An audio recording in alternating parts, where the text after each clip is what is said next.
They called him the baddest man on the planet. They said he was a heartless machine, a wrecking ball in black trunks who didn't know the meaning of the word scared. We watched men tremble in the locker room.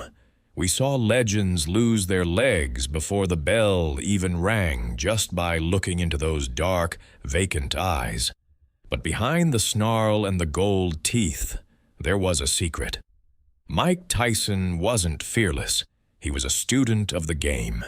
He knew the history of the ring better than anyone. And he knew there was one man, one giant, who held the key to his destruction. A man who didn't care about Mike's speed.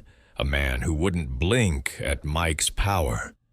While the world was screaming for the ultimate showdown, Mike and his team were quietly moving in the opposite direction. This isn't about a lack of courage. It's about the only man Mike Tyson knew he couldn't break.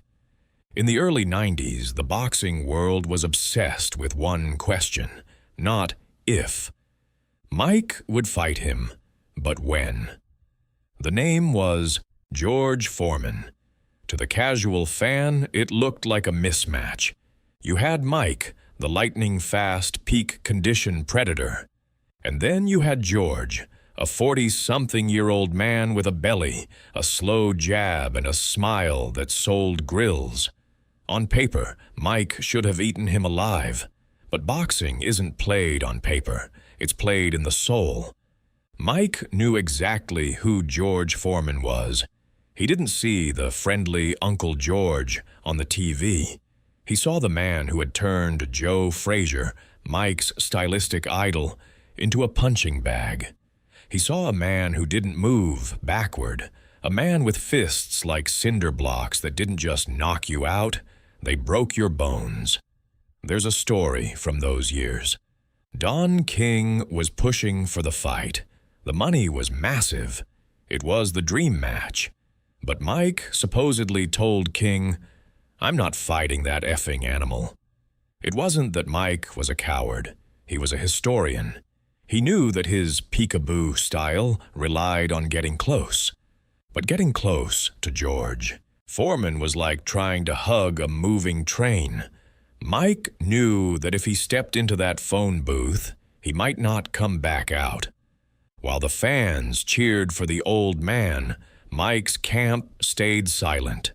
They knew the truth. You don't fight a man who isn't afraid of you. And George looked at Mike like he was just another kid who hadn't learned his lesson yet. The fight never happened. The contracts never left the drawer. Because in the dark of the night, when the cameras were off, the baddest man on the planet knew that some monsters are too big to hunt. To understand why Mike stayed away, you have to understand Joe Frazier. Mike worshipped Smokin' Joe. He studied the bob and weave, the relentless pressure, the way Frazier lived in your chest until your ribs cracked. But Mike also studied history, and history told him a horror story.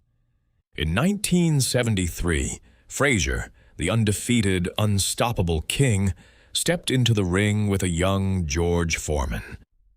Joe did exactly what he was born to do. He moved forward. He stayed low. He tried to get inside. And George treated him like a child. He used his long, heavy arms like cattle prods. He pushed Joe back, kept him off balance, and then he launched those downward hooks that looked like they were falling from the sky. 6 knockdowns in 2 rounds. It wasn't a fight. It was a demolition. Mike knew his peekaboo style was the mirror image of Frazier's. To win, Mike had to be close enough to smell George's breath. But that was the kill zone. Cus D'Amato had warned Mike about the eraser. That's what they called fighters like Foreman. Men who didn't care about your speed because they could hit you anywhere, on the arms, the shoulders, the top of the head. And it would still hurt. Mike knew that the moment he ducked his head to come inside, George would catch him with an uppercut or simply shove him to the canvas. You can't bully a man who weighs 250 pounds of solid bone and doesn't flinch. It was stylistic suicide. Mike's head movement was designed to avoid straight shots, but George didn't throw straight. He threw heavy, sweeping clubs. Every time Mike closed his eyes, he saw Joe Frazier flying through the air in Jamaica. He knew that if he fought Foreman, he wasn't just fighting a man. He was fighting the one style that was designed to erase everything he was. In the early 90s, the money on the table for Tyson versus Foreman was astronomical. We're talking 80, maybe $100 million. In that era, that wasn't just a purse. It was a sovereign nation's GDP. The fans wanted it. The networks were begging for it. Even George was out there, eating burgers on TV and calling Mike out with a smile that hid a killer's heart. But inside the inner circle, the mood was different. Don King was many things: a thief, a liar, a genius. But he wasn't a fool. He knew that Mike was his lottery ticket. And you don't bet your only lottery ticket on a coin flip against a 250-pound mountain who doesn't know how to quit. There were meetings. There were whispers of a double header in 1990 where both men fought on the same card. The plan was to build the hype, to make the world boil over. But if you watch the footage from that night, pay attention to the body language. When Mike walked past George in the hallway, he didn't look at him. There was no trash talk. No, "I'm gonna eat your children." There was just silence, a cold, heavy realization. Every time a contract got close to being signed, something mysteriously went wrong. A demand for more money, a disagreement over the site, a sudden change in schedule. King's job was to keep Mike the baddest man on the planet. But he knew that if George Foreman landed one of those telephone pole jabs, the iron would dent. If Mike got knocked out by a 42-year-old man, the brand was dead. The aura was gone. The money train would derail. So they fed Mike the Alex Stewarts and the Henry Tillmans. They kept him in the safe zone. They built a paper shield around him to keep him away from the one man who didn't fear the shadow. The fight didn't stay unmade because of a lack of money.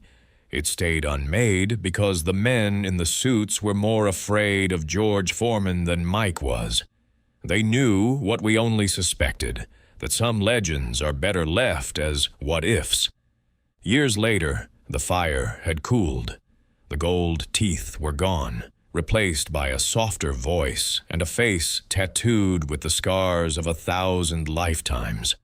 When people ask Mike now about the fights he missed, the name George Foreman doesn't bring out the old snarl.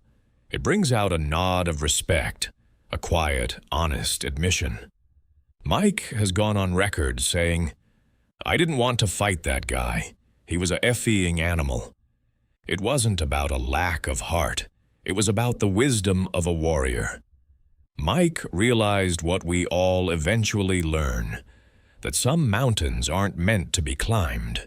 He knew that George possessed a heavy strength that didn't come from the gym. It came from the earth itself. He knew that while he was a storm, George was the shore. And the shore always wins eventually. We look back at the 90s and we feel cheated. We wanted the collision. We wanted to see what happened when the irresistible force hit the immovable object. But maybe it's better this way. By the fight never happening, the legend of both men stayed intact. Mike remained the fast, terrifying ghost of our youth. George remained the miracle man who conquered time itself. If they had fought, one of those dreams would have had to die on the canvas. Today, Mike and George are friends. Two old lions who survived the jungle. They talk about life, not about what ifs. The fact that Mike was afraid doesn't make him less of a champion. It makes him human.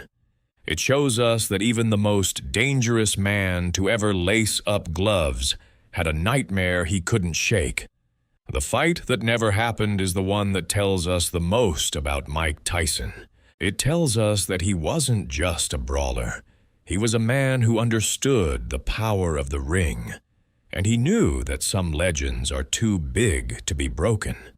The Iron Era had its limits, and those limits had a name: Big George.